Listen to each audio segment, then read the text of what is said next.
Hi everyone, thanks for joining us for today's meetup.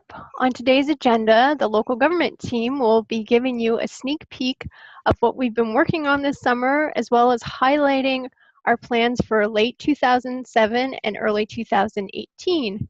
Just a reminder, we'll be recording and posting this meetup on meetups.com. During the meetup, if you'd like to make comments or chat with other participants, then you can use the chat panel. However, if you'd like to submit a question for the team to answer, then please submit it through the Q&A panel. With that said, I'll go ahead and pass it over to Scott. Thanks, Heather, and thanks everyone for joining us today. As Heather mentioned, we're really excited to share with you our plans for late 2017 and early 2018. We've got a lot to show you today, so we do want to get started. We'll have a few points along the way where you can ask questions. So as Heather said, if you want to hold those questions, you can till that point in time, or you can submit them through the Q&A window as well too. So this summer, late summer, we've been working on a series with the business development team, with members of the community, on plans for the ArcGIS for Local Government solution. And what you'll see is we've kind of broken down our priorities for the next 6 to 12 months into two key areas. One is modernizing existing solutions and simplifying the deployment of those solutions, and developing new solution offerings. And today what we want to do is give you an overview of some of that work and talk about where we're going in the future. But you'll see, and as we do that, you'll see they really fit into these two key categories here. So let me start with modernizing the existing solutions. So what we did is we took a look at our portfolio of about 130 solutions, maybe 140 solutions that are available now, and really went through and analyzed, the ArcGIS technology they're using, how they're being delivered, and ultimately rethought how we might be able to deliver them with the latest releases of ArcGIS. And one of the things, there's several goals we wanted to accomplish with that work. The first is we wanted to reduce the dependency on some of our custom JavaScript applications and some of the older application templates. So there still are several ArcGIS solutions out there that are using JavaScript applications that you must install on your local servers. Good examples of that are public notification, park locator, and even site selector.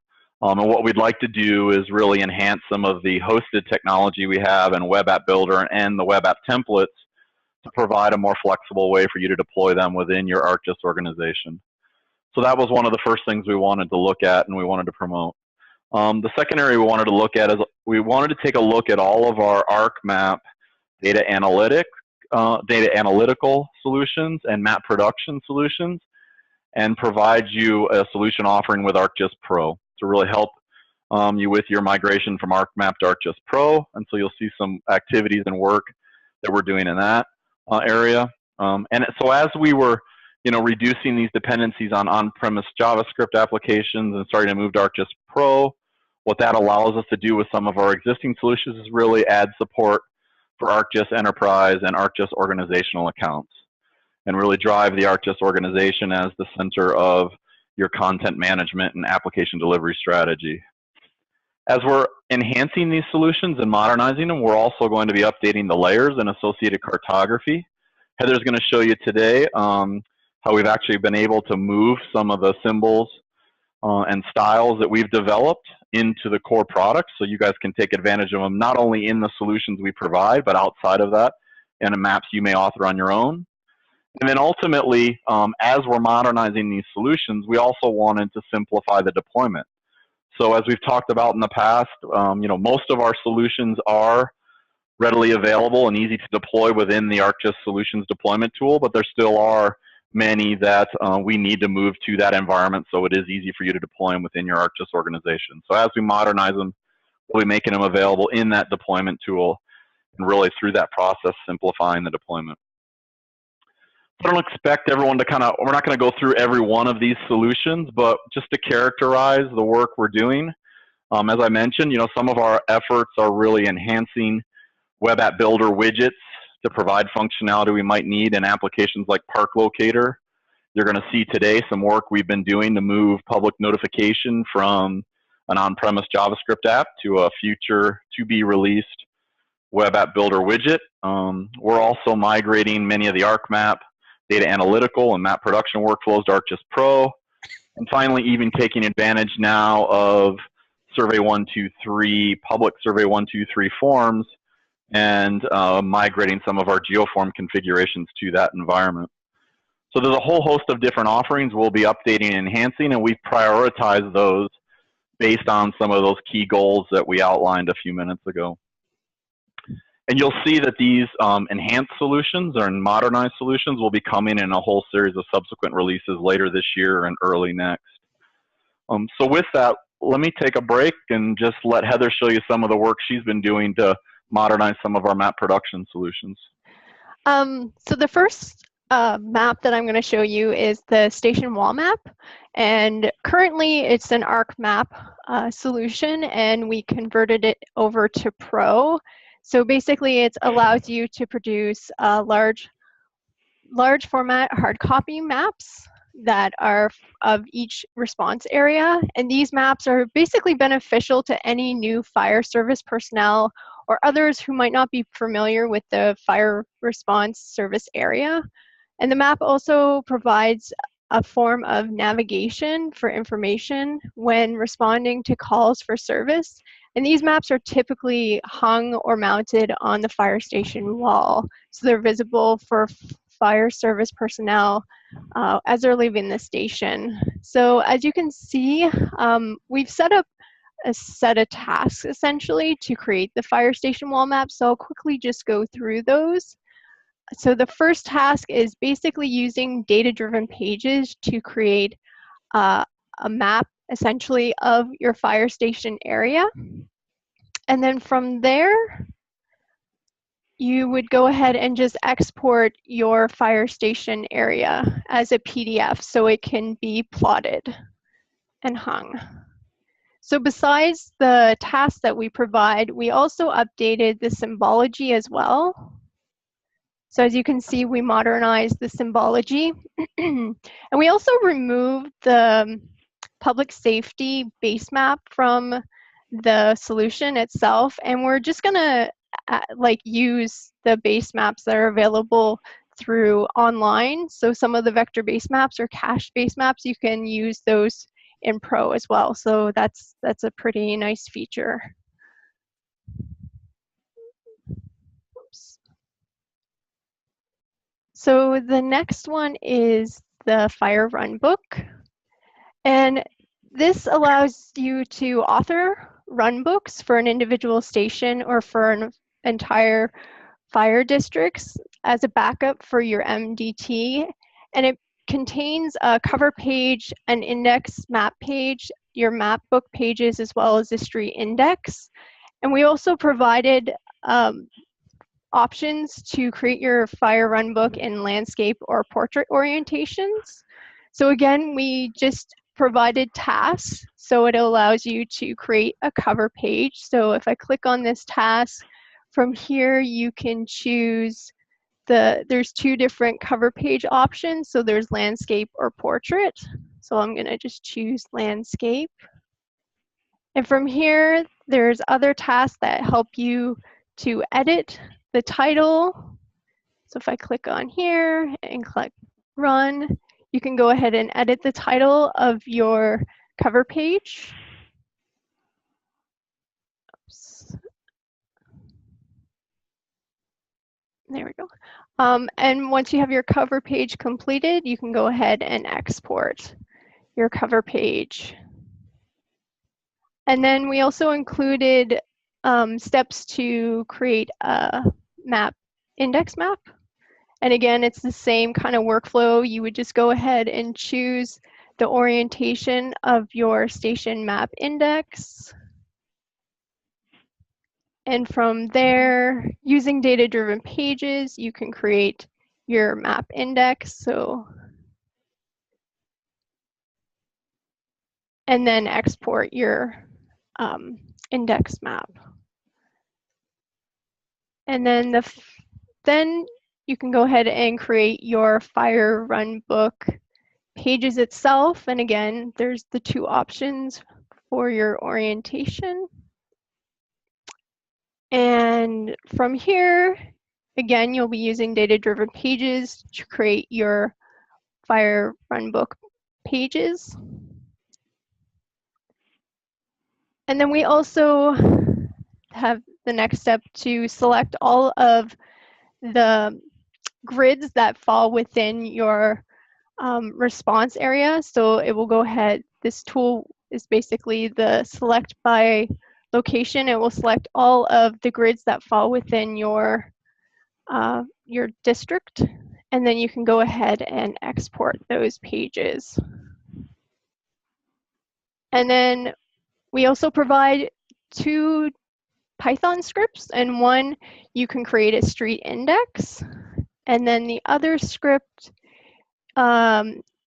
you can use to actually combine and assemble your fire run book. So it will basically take all of your PDFs that you exported and assemble those into a single PDF that you can then print. And again, similar to the station wall map, we've also provided updated symbology as well. And as Scott has mentioned, we delivered new symbols, and you can get those as a part of, there we go. Catalog, there we go. They're for Pro 2.0, so if you want to get the local government styles, if you just type in local government Pro styles, and under portal, if you choose all portal, local.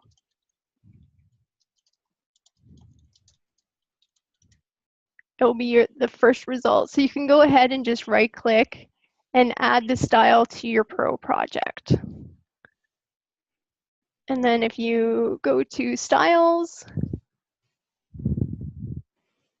just go to manage, and take a look at those. So these are all of the symbols that we've delivered in our first release of the local government style files.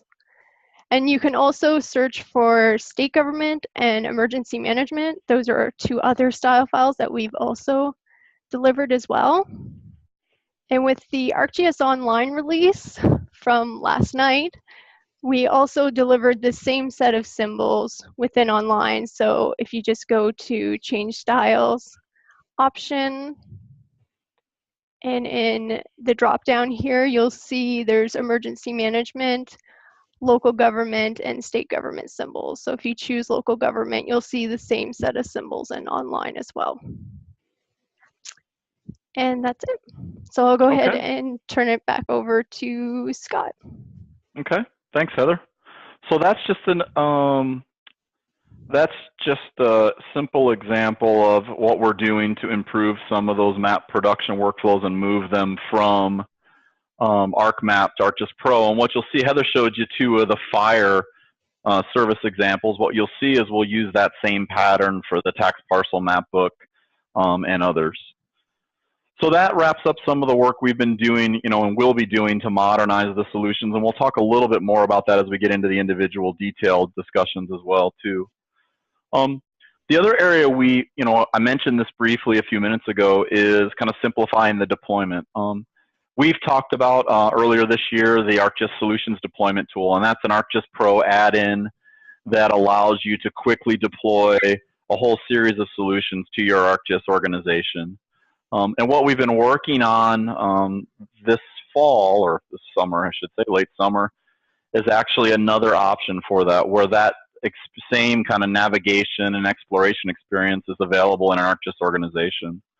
And so what you'll see is throughout early next year, we're actually working to make the solutions available in ArcGIS, in your ArcGIS organization. So you can essentially turn those capabilities on and maybe do that without even engaging the ArcGIS Pro solution. And so there'll be several different options for you to actually automate the deployment of those solutions and essentially standing up those capabilities in your organization.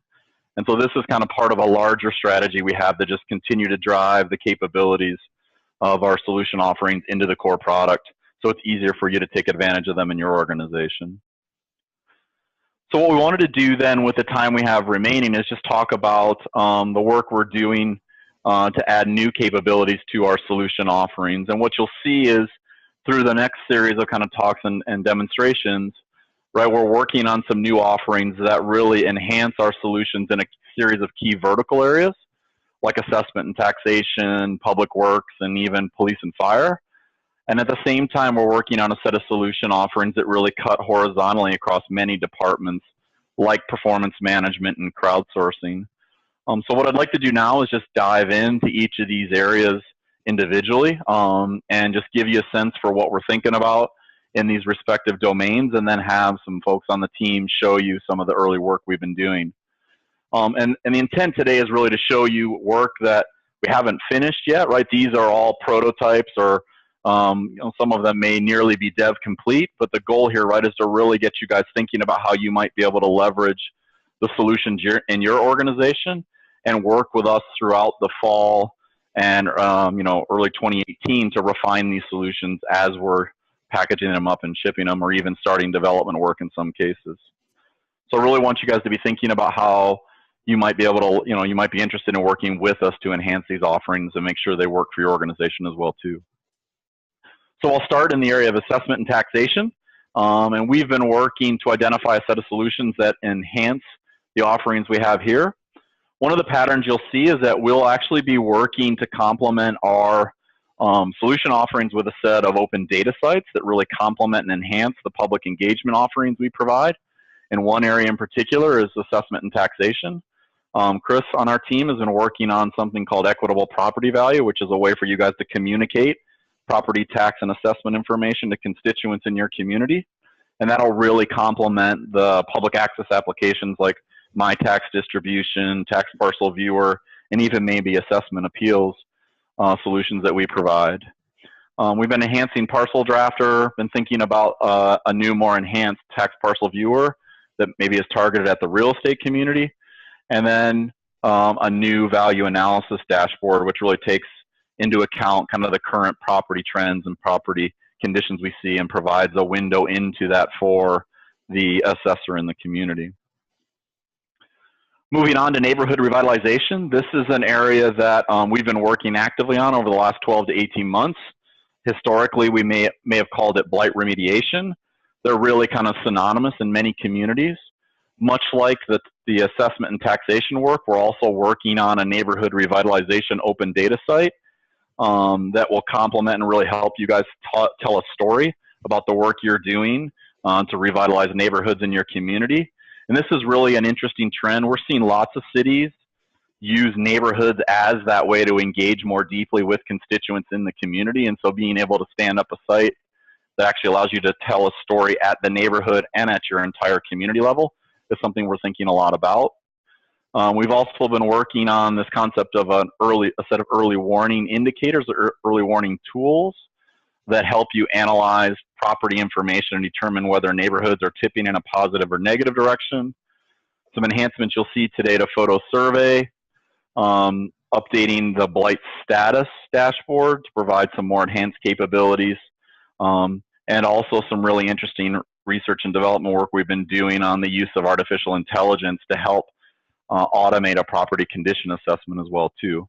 So there's lots of areas that we'll continue to drive out here in neighborhood revitalization. And really this cuts across, it's very much like performance management is a horizontal initiative you'll see many different agencies or departments within a community involved in. And before I turn it over to Chris and Ryan to show you guys some of the stuff, the last area I want to cover is planning economic development. So we've got an active development project underway to provide a new public notification solution. We're also looking at the concept of permit status and how we might be able to provide a simple way for residents in the community to understand the status of their permit and permits that have been applied for. And finally, continuing to involve the 3D offerings. In 2017 and even late 2016, we released a whole set of 3D solution offerings.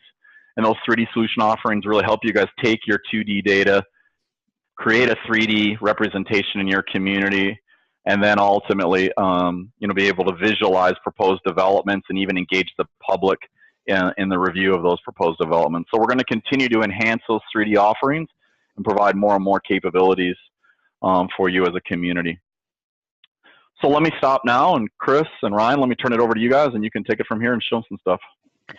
All right, thanks, Scott. So the first thing I wanted to talk about briefly today is Parcel Drafters. So those who don't know what Parcel Drafter is, it's a web application. It uses a web app builder widget called Parcel Drafter.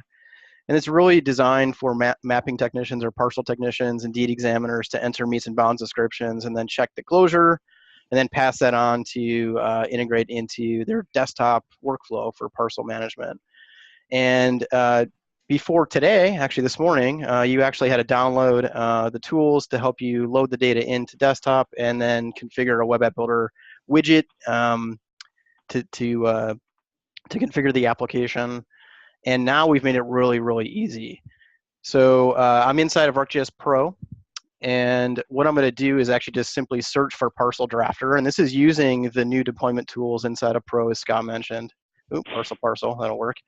And you'll notice that I have the option now to deploy the Parcel Drafter application. And I can learn more about it. It'll take me to the help. I can also set my spatial reference. So the Parcel Drafter actually uses your parcel base map, your base map of information, but it also has an operational layer that needs to be set to the spatial reference that the desktop users use.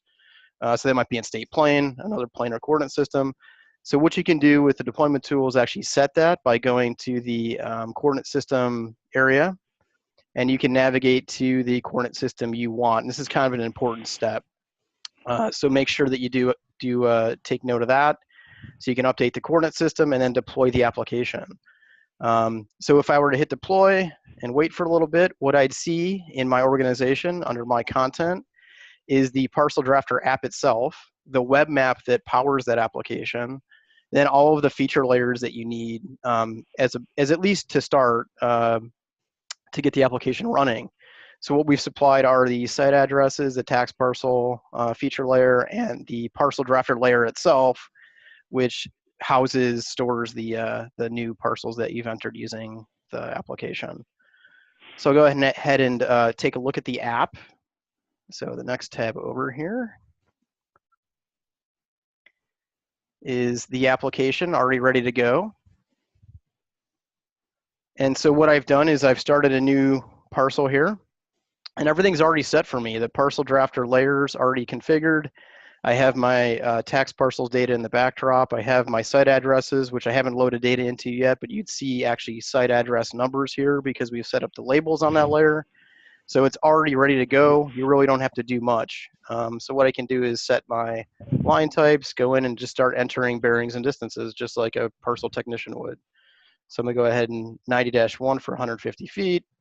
And I can go and enter the remaining courses, or I could even digitize courses that didn't exist in the original description, and give it a name. And this is a recorder's number because I don't have the parcel number yet. And go ahead and save.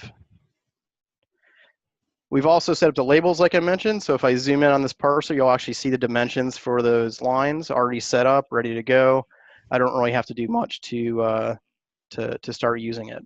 So that's the Parcel Drafter. If you haven't seen it before, dig into the help document for it, the learn more topic, and or just deploy it since it's really easy.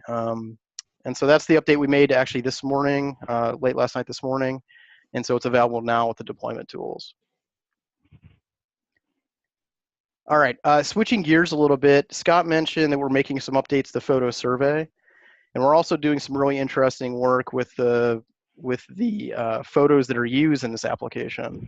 But just to give a quick little background, if you haven't seen Photo Survey before, it's really an application that allows local governments to collect street level photos and then conduct really focused property condition surveys based on those photographs.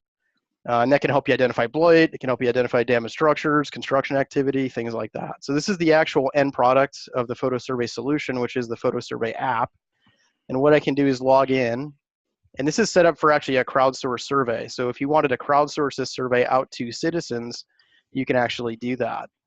And what what somebody would see when they first log in is a first random property within the city or county to be surveyed. And it's asking very specific questions about what they're seeing on those photographs. For instance, is there a structure? Yes. Is a lot overgrown? No. What type of foundation maybe exists for the property? In this case, it's probably a crawl space. Doesn't appear to be any roof damage, but I'm not sure. And you can configure these questions for whatever type of survey you wanna do. So I'll go ahead and answer the rest of the questions and then submit the survey.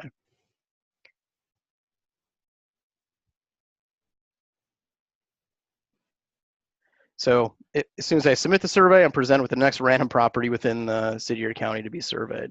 So that's photo survey. One of the interesting things, though, that we've started to look at are what can we derive from these photographs without actually performing the physical survey.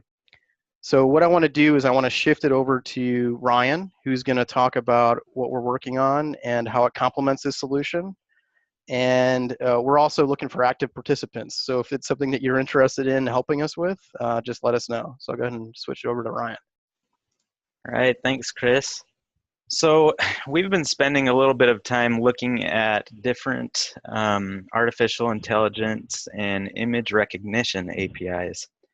So this is of course, an emerging technology that's there's more and more interest, and some of the ones that we've been looking at, one of them being Amaja and Clarify, and then there's some that come from Amazon, Microsoft, and IBM as well.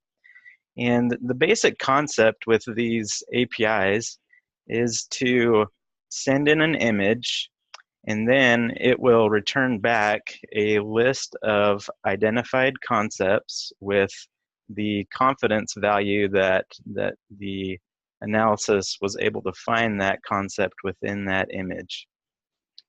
And so with each of these APIs, they've offered a lot of different options.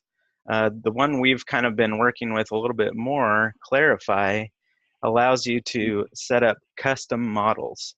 So part of that is what you do is you send in a bunch of pictures into the API of positive examples of properties. So for example, we would send in a bunch of pictures, in this case, that didn't have any graffiti in it. And then you send in another batch of images that all have examples of graffiti being painted on the houses. And it uses those different batches to come up with a custom model that allows you to distinguish specific items that you're looking for in images. So kind of stepping back a little bit, the question is why would we want to do something like this? And specifically particularly for larger cities, what this does is this allows you to take that photo survey application that Chris showed before, and before even deploying it to the public, you can help focus that application on properties that this artificial intelligence has recognized as having potential items in the photograph that would indicate that there's blight conditions in that property. So we've set up a Python script that leverages the new Python API, and it takes as input the feature service layer that was created in your solutions deployment of the photo survey application. So this input here is that feature service URL.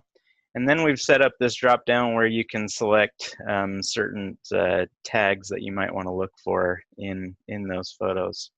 So what this feature service does, or what this toolbox does, is it goes through each of the properties in your feature service and cycles through the attachments that are attached to each one of those features, and looks for those specific tag items in your photos. So I'm going to show the results of this Python script, and what it does is it generates a web map that shows, that filters down that feature class down to the specific features that were identified as having those particular tags, in this case graffiti. So you can see here, and I open this up and I'll load this image. It's identified graffiti here in the corner, and we're still in the middle of testing this a little bit more. So there's some, for example, that don't have a great example of graffiti going on. So for example here, it's kind of seeing this sign as potentially being graffiti. So there's a couple things that need to be tweaked, just like with any other new technology. So this is an opportunity, for example, with this particular image, that maybe we send this back into the custom model training and we say, well, no, this isn't actually graffiti, and you can continue to tailor your model to filter out and find exactly what you need. The nice thing about this is I ran this Python script just on 500 different properties, and it was able to identify 11 of them that potentially had graffiti in the pictures.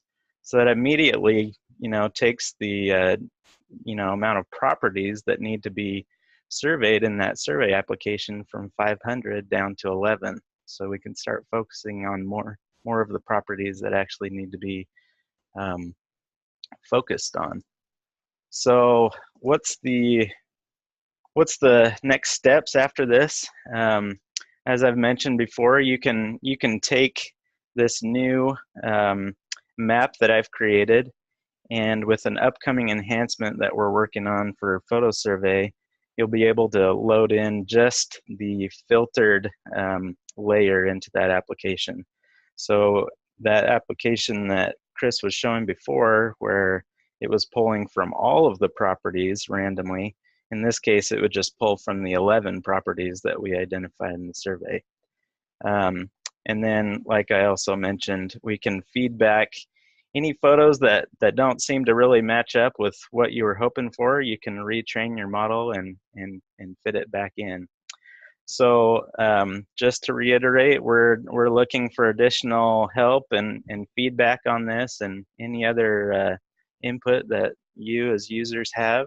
And with that, I'll pass it back to Chris. All right, thanks, Ryan. So what we're going to do quickly is we're going to switch gears again. I'm going to show some work that we're doing in development, and then we'll take any questions you have about photo survey, the work that you saw that Ryan showed about with AI, or the new public notification app. So what I'm going to do right now is switch to some work we're doing around public notification.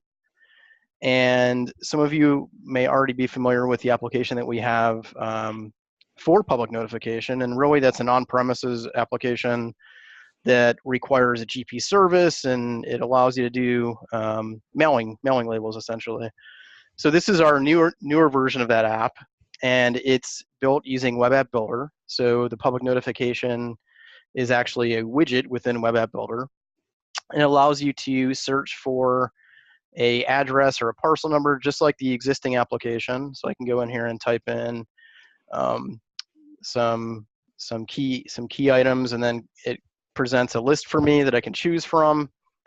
I can select a parcel and then notify owners within a certain distance of that parcel. So that's existing functionality that exists with the current app. The really nice thing about this new one is the fact that it doesn't require any GP service, and it's all being done as a fully hosted app if you want it to be. So what I'll go ahead and do is download some Avery labels, open it up directly, and very quickly it generates that mailing list for me. So instead of having to kind of wait for a list to be generated and then create the PDF, it's happening really quick on the fly, and I don't have to worry so much about additional services in the background running. So that's one of the methods that we're supporting with the new application. You can also just go ahead and search using just a freehand box. So if I just wanted to select a bunch of parcels in the map because I know exactly which block I need to notify, I can do that. I can also apply a search distance to that drawing and even go further out and select additional parcels.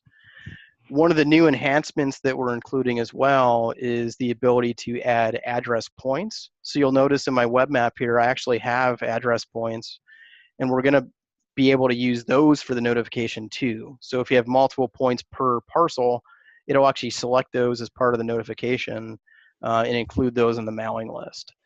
We're also still supporting occupant and owner type addresses. So if you want to obscure and just put an occupant or resident on the mailer, you can do that.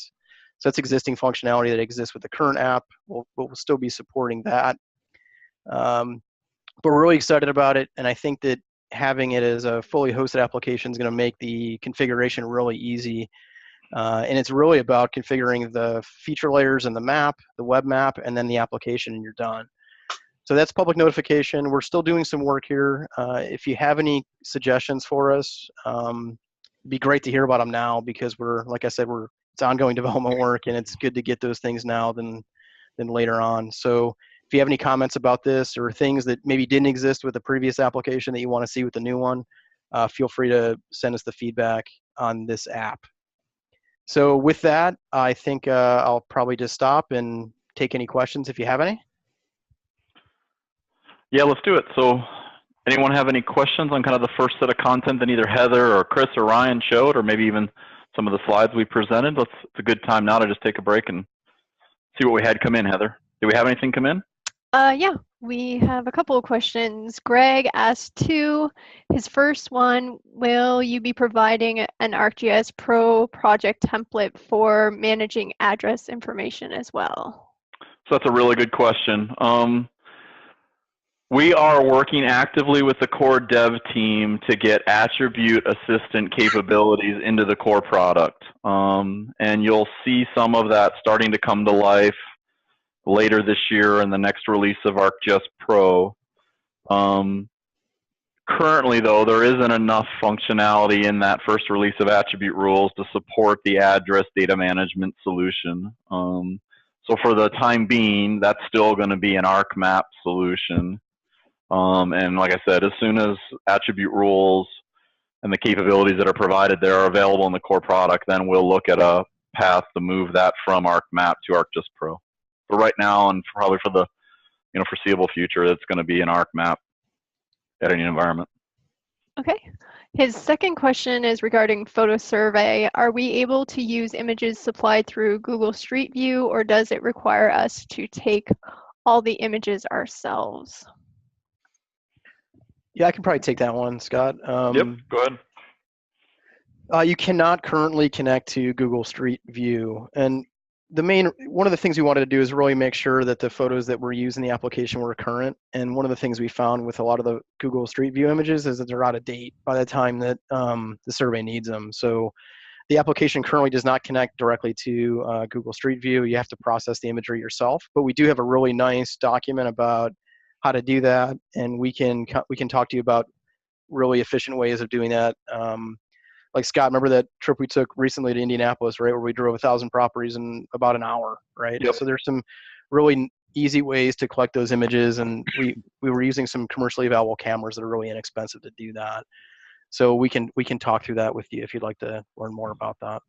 I mean, the other key aspect of that, Chris, too, right, is those tools are also associating the photos with the appropriate property, which you don't really get with Google Street View per se, right? Yeah, so that's a good point. Yeah, unless you, and that's one of the things that I didn't really talk about too much here are the tools that you get to help you process the images. Yep. Right. Okay.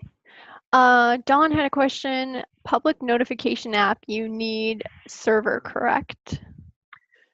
The current application requires that you publish a GP service. So if you go to the solution website right now and you find the public notification app, it's going to require you to do some things to publish a GP service. With the new version, the one I'm showing you right here, it doesn't require anything but the application. So what we're going to have when we officially release this app is another deployment item inside of Pro that you can just quickly deploy, and it'll have the services ready to go for you. And then all you have to do is essentially publish data into those services, and you're ready to go. There's no GP service required or just enterprise required to do that. Right. But again, this isn't released yet, and we're working on it hopefully for the next release of ArcGIS Online. Yeah, so at that point, right, you can host it in an ArcGIS Online organization and a future ArcGIS Enterprise organization, right? Jared's question is, what Web App Builder widget called be utilized for the public notification app? So what is the name of the widget, essentially? Oh, that's a good one, because names are always tough, right? So we're calling it the public notification widget right now. I'm not sure if the question's going, should it be called something else or not, but that's what it'll be called when it's released. And like I said, it'll be available as a standalone widget, but also as part of our deployment tools. So you'll be able to go to Pro and just say, I want the public notification app, and it'll grab the widget for you and all the layers that's required and bundle them up so you're ready to go. But it'll be called public notification at this point. Okay. Amy had a question. She mentioned we occasionally need to draw a custom shape using meets and bounds. Any possibility that we can get functionality where we can draw a shape with the Parcel Drafter widget and pass it to the public notification widget?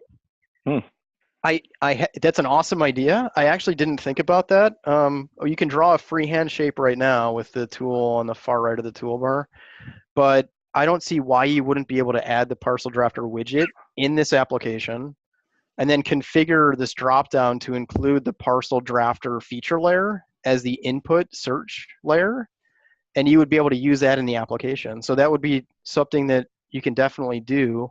I don't know if that's going to be something that we include with the default configuration, but it's definitely something I'm going to start thinking about.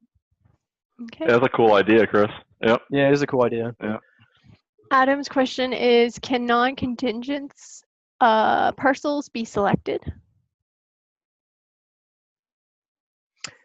Yeah, so the current application allows you to basically select a parcel and then use the control click to select surrounding ones. That'll also be supported with the new application. Okay. Can you use a selected polygon to generate a selection of addresses in public notification? I think the question's about using the parcel to select like point address features. Maybe I'm wrong on that one, but that is something we're adding. We're also thinking about using just the site address points to select the underlying parcels that they fall within. So that's both sets of those, both pieces of functionality we're looking at for this new version. Does that answer the question, hopefully? We'll see. Okay. No additional follow-up questions, I should say. And Jacob had a question, are any of the templates from the webinar available for download, or can I find them through ArcGIS Online? If so, where do I find them? So the key here that we're giving you guys a sneak peek of stuff that will be shipped. So as Chris said, public notifications targeted for the end of the year. The work that any photo surveys available now, but some of the enhancements will be coming later in the year, and the same goes for Heather's work on ArcGIS Pro and the map production workflows. So we're giving you guys a sneak peek now, and you'll see some of these solutions coming later in the year in early 2018. Yep. And Parcel Drafters available now as well. Yeah, that's a good point, Chris. Yep, that shipped last night. Yep. Katie asked about how about using MapGallery for images for photo survey, I'm guessing. MapGallery. Not really sure. Yeah, not sure on that one. Okay. And I think the final question Greg had, are you able to select other features like a road in order to create notifications, or is the item only available to be searched in the locator? Yeah, so I forgot to mention that, and Mike on our team is probably going to yell at me after the meeting, but we are actually going to start supporting things like roads. So if you, and this is just a sneak peek at that. So for instance, that might be a segment for a road, and I'm buffering that road and then selecting the surrounding parcels. That's definitely going to be supported. I just clicked on them. I clicked on the tool and drew it, but I could also select that road and use that for the notification, just like the existing application that you can get right now currently. Right. And the same goes with administrative areas too, right, Chris? If I wanted Yep. to select all of the parcels in a special tax district and do a notification that way, I could do that as well. Yeah, absolutely. And the performance on that also is drastically improved with the new app too. So it'll be really quick to do that. Amy mentioned about the MapGallery. It's Mapillary? Mapillary. Oh, she's talking about Mapillary. Okay. Possibly. Yeah, we did some early work with Mapillary to make sure that their images were ready for photo survey, and they are, since they have location. So there shouldn't be any problem using that imagery as a source to the photo survey solution. So yeah, I think the short answer is yes. If you want any more detail on that, I can connect you with the Mapillary folks that worked on that with me, just to make sure everything would work. I can hook you up with that. Okay, that's all the questions for now. Okay, I'll stop sharing and carry on. Okay, so the next area we want to focus on is public works. So this is an area we continue to evolve. You'll see our focus in the public works area in kind of 2 or 3 key areas. One is right-of-way permitting. We were fortunate enough to partner with the City of Boston and begin defining a set of right-of-way permitting solution offerings that we'll be working on later this year. Another area is Vision Zero, or maybe more broadly, kind of crash analysis, and using ArcGIS for a whole variety of crash analysis workflows. And then you'll see we're just continuing to enhance some of our existing capital project planning solutions and starting to look at some other areas of a public works organization like airports and maybe even cemetery management. Much like the land or the assessment and taxation and the neighborhood ones, we'll also be working on a complementary open data site that you can use to really market how you're spending public dollars. So think about a real engaging way to share capital project plans, work activity within the right-of-way, and then solicit feedback and share data in that respect. So that's an area we're actively working on as well too. So let me turn it over. What I'd like to do now is turn it over to Chris Fox on the team and have him show you guys some of the work we've been doing around Vision Zero and crash analysis. Go ahead, Chris. Thanks, Scott. So first I want to start quickly on a nice enhancement we just released for My Government Services last night. It's a pretty minor one, but I think it's pretty powerful, and you could see it being applied in a lot of different scenarios. So My Government Services is one of our more popular applications. It's a configuration of web app builder that allows the general public to locate government facilities and obtain information about curbside and drop-off services in the community. So the enhancement that we made was to really optimize the way that we were reporting when the curbside service would occur. In the previous versions of the application, when you would search for your address or click on the map, you could see information about the different facilities that are within a certain distance of that location, as well as get information about when street cleaning or garbage collection is. And what you would be presented with would be a table formatted on what day of the week that pickup would occur. Well, now in the application, when I select my garbage collection, what it does is it communicates to me when is my next scheduled pickup. Based on the current date, it's able to calculate for this area, pickup occurs every Wednesday, it's able to calculate the next Wednesday from the current date and present that in the pop-up. So now I can more effectively communicate when is the next pickup. This is going to happen next Wednesday, September 27th. The nice thing about this pop-up as well is it takes into account holidays. So you can customize what holidays are and when they are and when pickup won't occur and when would be the next pickup if the scheduled pickup falls on a holiday. So should it occur on the following day or should it occur on the following scheduled pickup, for example? And this is all driven based on an arcade expression. So arcade is a new expression language in ArcGIS that's used across the platform. And ArcGIS Online just recently introduced the ability to use arcade expressions inside of pop-ups. So that's how we're able to calculate when is the next pickup date based on some attributes in that service area. So pretty minor enhancement, but I think it's pretty powerful, and you could see how it could be leveraged in lots of other apps as well.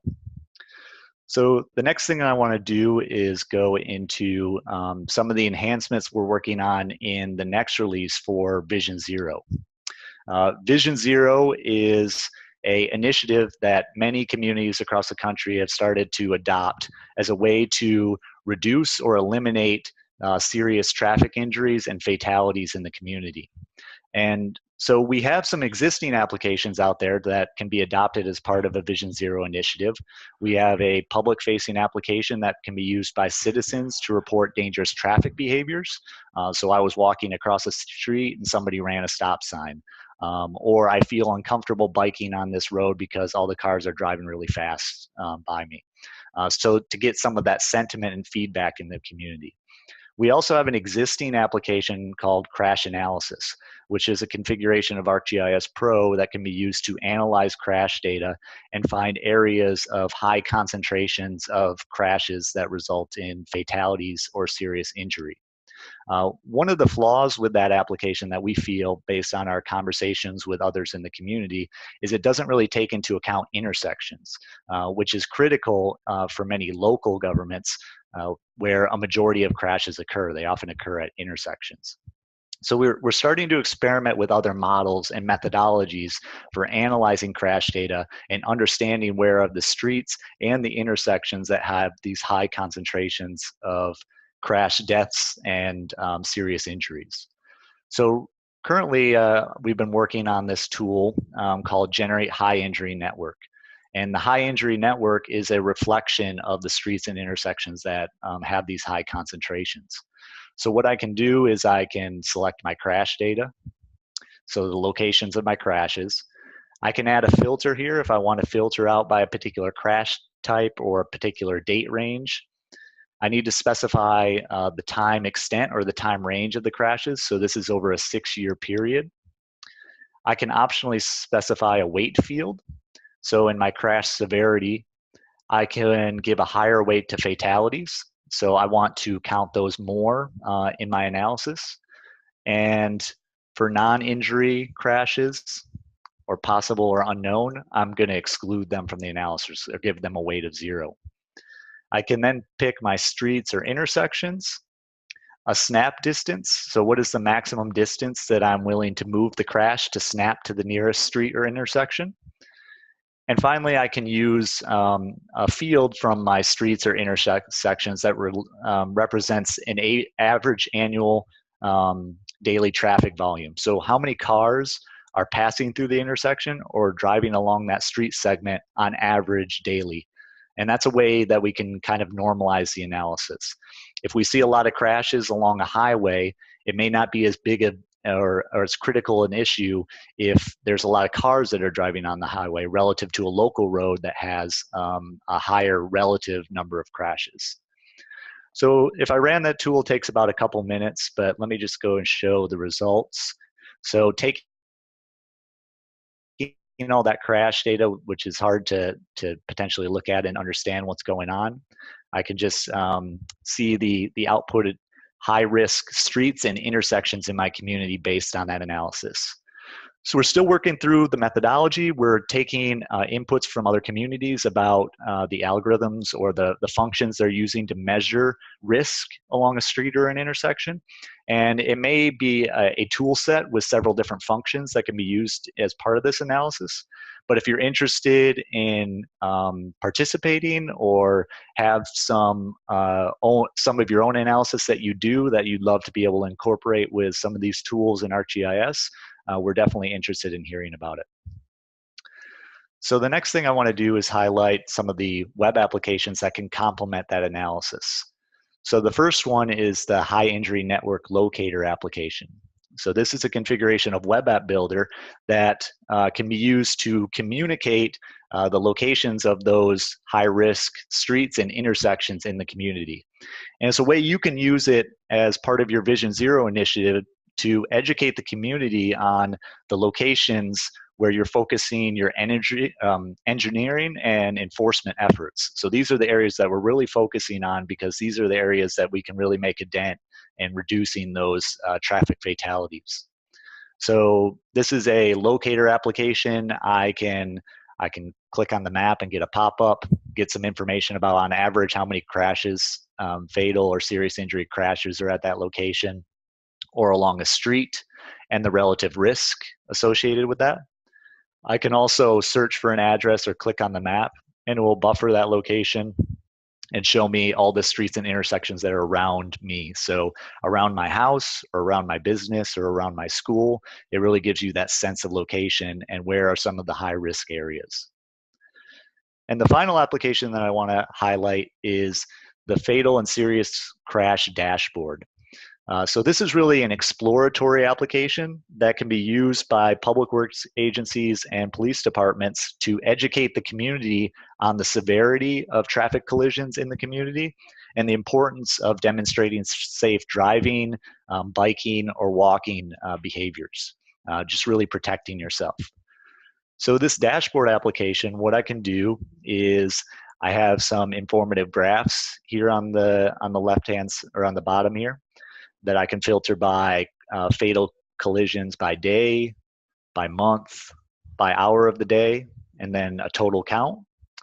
What you'll also see is that as I zoom in and go to different extents, the graphs and the charts, the total update to reflect the features that are within that current extent.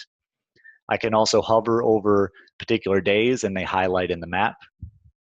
I can also set a filter. So for example, if I'm interested in pedestrian related incidents, I can select that on and it filters only pedestrian.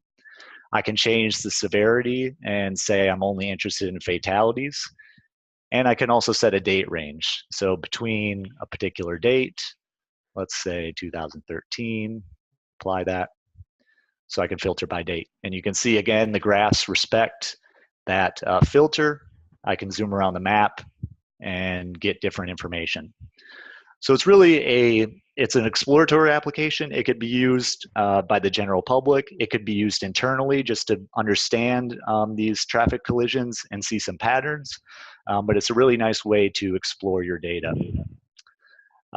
So with that, that's some of the work we're doing with Vision Zero. Again, if you're interested in getting involved, we have ongoing development right now. We'd be very interested in partnering with you or going over some of these demos as well and getting your feedback, because we really want to deliver an effective set of Vision Zero solutions this December. So I'm going to turn it back to Scott. Okay, thanks, Chris. Hold your questions on Chris's stuff. We'll just get through the public safety work that Walt's been doing and then wrap up, and then we can take some more questions. Chris, because there were several questions on the crash analysis and some of those viewing applications as well too. Okay, so let me just wrap up a little bit here, and then we'll turn over to Walt to talk about the public safety work as well too. So in the case of public health, as we talked about earlier in the year, we've done a ton of work in the public health area the first half of this year, and there's a whole suite of new solution offerings out there for communities that are tackling the opiate epidemic or beginning to look at the homeless problem in their community. And I would encourage you guys to look at that, look at those solution offerings, and certainly give us feedback as you begin to adopt them in your community.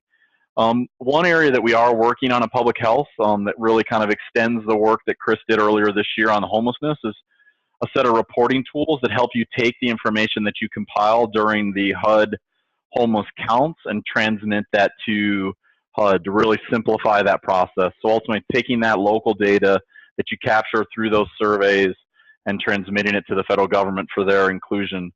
And then the other thing we're thinking about is a simple application that complements the work we did in the opiate treatment locators, the homeless shelter locator, and provide a richer set of all health services in a given community. The next area we'll talk about is public safety, and this really includes the work we've been doing in police and fire to evolve our solution offerings. We're going to be focused this year on the concept of public crime mapping, and Walt's going to show you some of the work we've been doing in that space. We've also been working with our public safety team to identify some standard crime analysis tools that we'll be working on to complement the work we've already done with repeat and near repeat analysis and even cell phone analysis, and then beginning to think about the next generation of our flood planning solution that we currently have as well too. And so we continue to evolve the solution offerings we have for police and fire. And what I'd like to do now is just turn it over to Walt and let him show you some of the early prototypes he's been working on as well too. I'll go ahead and stop sharing, Walt. It's all yours. Okay, very good, Scott. Thank you. Okay, yeah, there's a couple of apps that I'd like to show you, just sneak peeks, as they mentioned earlier, about some work that we're doing in preparation for the next release. And the first one I'd like to show you is what we're calling the Public Crime Map. Again, this is a prototype configuration that uses the dashboard theme, much like the crash dashboard that Chris just showed. But the purpose of this particular prototype is to allow law enforcement agencies to be able to make crimes accessible on their website for the public to be able to just go in and search and see what crimes are happening near them. So it gives you a couple of, in the splash screen here, gives you a couple instructions about finding crimes near you. So we just kind of show you how it works. So the first thing I could do is just come in here and just search for a specific address if I know what it is, and it'll zoom into that particular address, and it gives me then a list of crimes that are near me, and they're ordered by the distance away from me here. And then I can click on each one of those crimes and get some more specific information about them if I want to, or scroll down the list and get some crimes on some of the other types of crimes that are near me. So that kind of gives an idea about what's near me. I have it set the default, search radius set to 2,500 feet, but of course you can extend that out to whatever distance you want to. And as you do, you notice that it updates the other information that goes along with it. Over here on the right, you see that I have a crime summary table, or a list. It shows me all the list of all the different crime types. I've got them categorized by violent crimes, which is like rape, robbery, aggravated assault, and so on.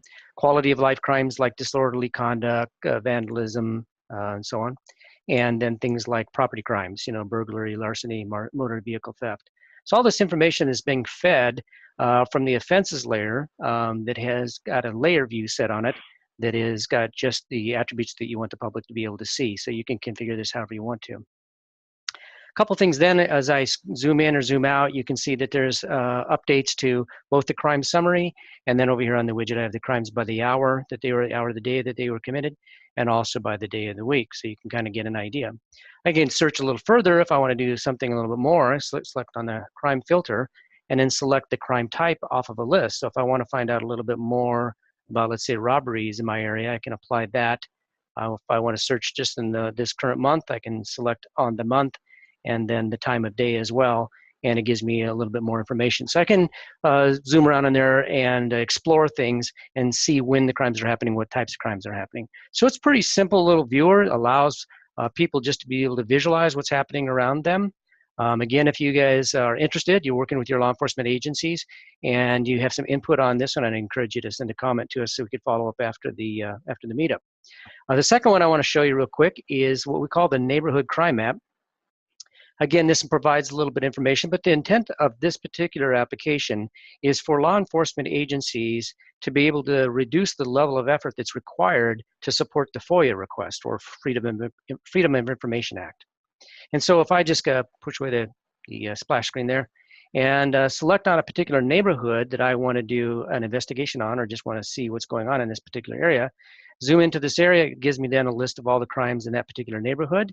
And then I can set that as my location, and it's using the situation awareness widget to be able to allow me to see crimes that have occurred over the last 3 years, and then they're organized by the crime type. So I can scroll through there and see what changes in the crime types over the last 3 years in that particular neighborhood. Now, if I want to, the purpose of this application is for data extraction. I want to be able to see what's going on.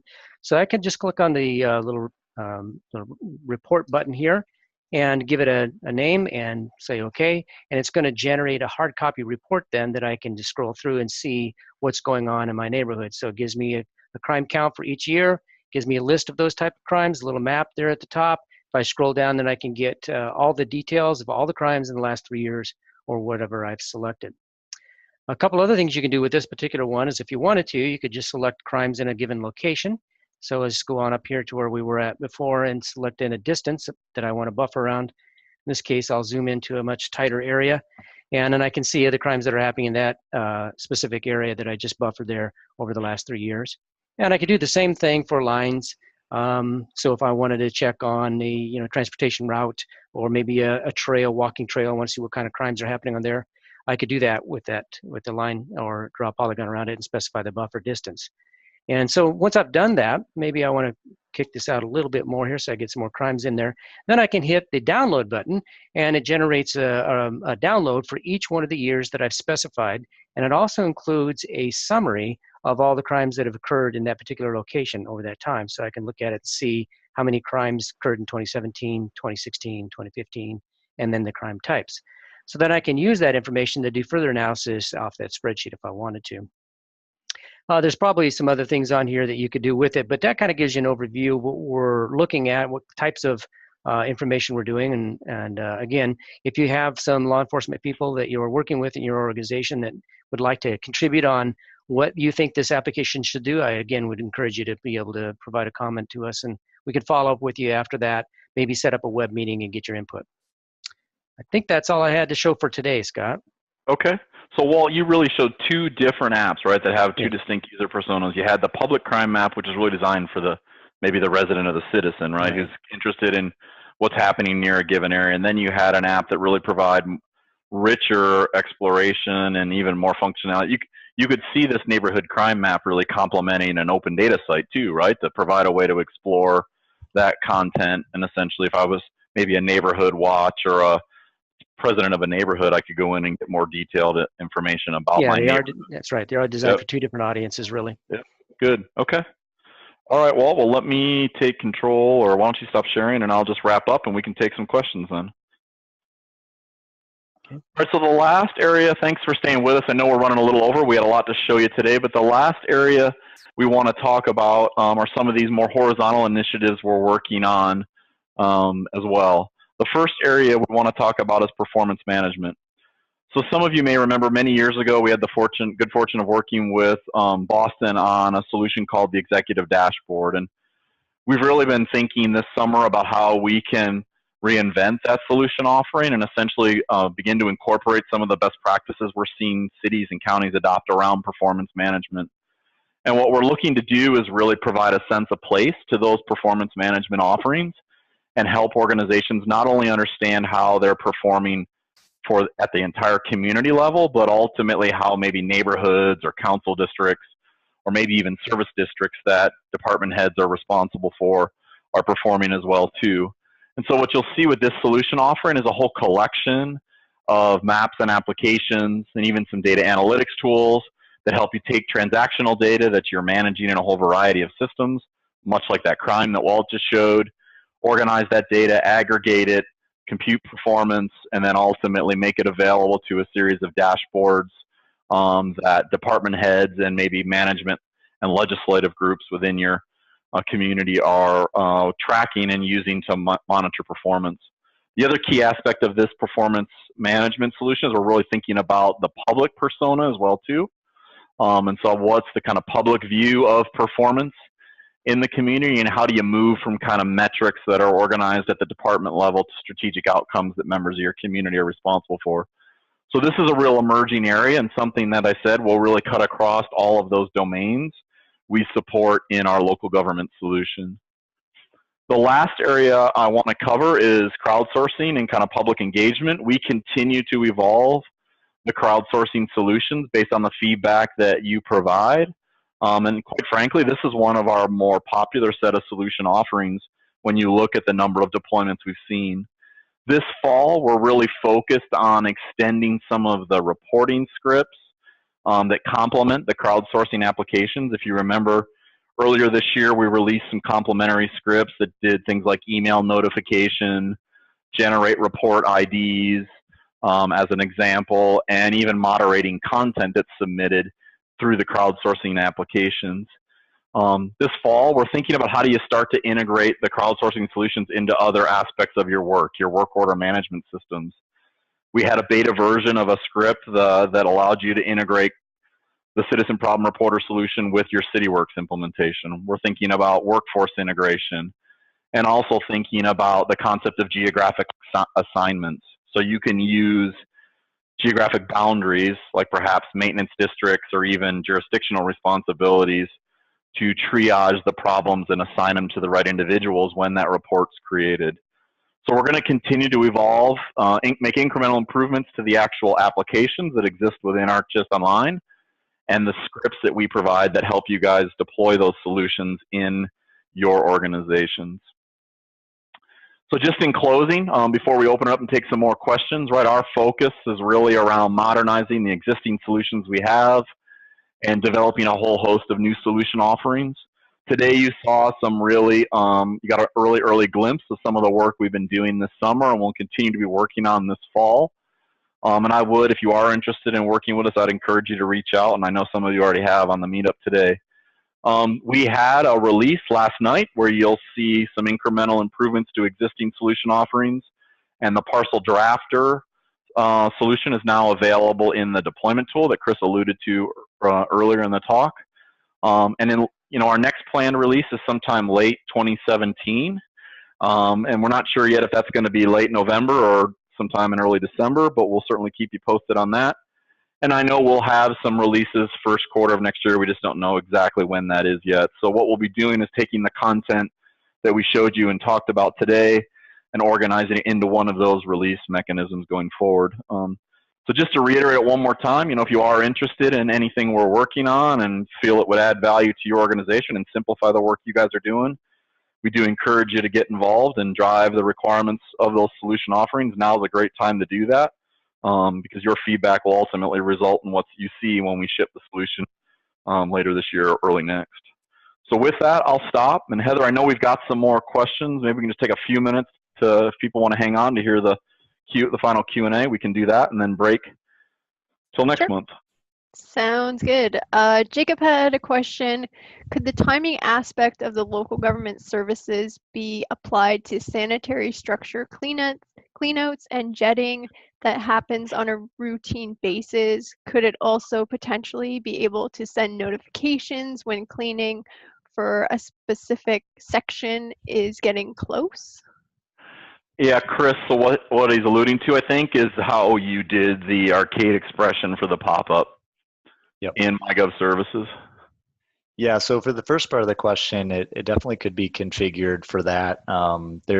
We provide a couple pre-canned expressions, one that works essentially on a feature that has a day of the week, and you can specify whether it occurs weekly, every 2 weeks, every 3 weeks, etc., and it will calculate the next date based on that. The other one uses a week of the month on the feature. So you can say it occurs the first week of the month or the second week of the month, and you can specify some constraints. So there are some already configurable expressions there. If it doesn't meet exactly those needs, that arcade expression could be tweaked to meet the different scenarios, but it is pretty flexible. In terms of the email notifications, we have some, like Scott alluded to, if you wanted to send automated emails, we have some scripts that are available that could be configured there. If you want to do the mailing notification, Chris Buscalia kind of showed the public notification app that we're working on, the widget for the next release. We have the current version right now that could be used to generate some of that, but it wouldn't be an automatic thing per se. It would be more of a manual approach. I don't know if anybody else has any thoughts on automated notification. The other thing that comes to mind for me is Adopta, because you could try to figure out how maybe the Adopta solution could be used in that workflow too. Yeah. That could be used then to do the bulk email notifications. So you may want to take a look at that as well too, Adopta. And if you have any questions about Adopta, you could contact us on that, because that might be another way to do it as well. Mm-hmm. Okay. How should people contact us, Scott? Do you want them to just message us through meetups? Yep, I think that's the best way, right? We can just drive it all through Meetup. Okay. We were trying to make notes today as we saw people kind of raise their hand and say we would like to talk more about it, but if you don't mind just contact us via the meetup, and we'll use that to kind of as a single source of that information. Okay. Catherine had a question. Any potential to look at the time of day of fatal and serious crashes dashboard?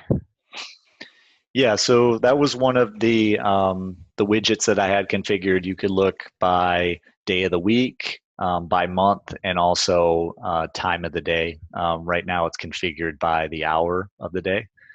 So over a 24-hour period, you could see a concentration of crashes and what time they occurred. So that's configured in that dashboard. Okay. And another crash analysis question is from Daniel. Is there a template available for traffic accident layer? There isn't a template right now. We do provide in the crash analysis solution that's currently available. We do provide some sample crash data that could be used as a starting point, but I anticipate with the next release that we'll have a actual feature layer that can be used to store crashes or collisions and have a schema behind it to support the apps that I was demonstrating today. And Chris, in your research, most of that crash data, right, is standardized at the state level. Isn't that typically what you found? Yeah. So what I'm going to try to do is ultimately I'll have some fields in the layer that are used to power some of the dashboard application and some of the capabilities that I showed there. And certainly that could be a starting point, and then you could add additional fields that contain information that you're required to have on your collision data. Perfect. Okay. And that's it for now. Okay, I think we're ready to wrap it up, Heather. If you... Okay, so thanks everybody for hanging in there and joining us for today's meetup. We look forward to seeing and hearing from you at our next meetup, which will be Thursday, October 19th, where we'll be providing an overview of the new homelessness and opioid maps and apps. So until then, have a great afternoon, everybody. Thank you, everyone.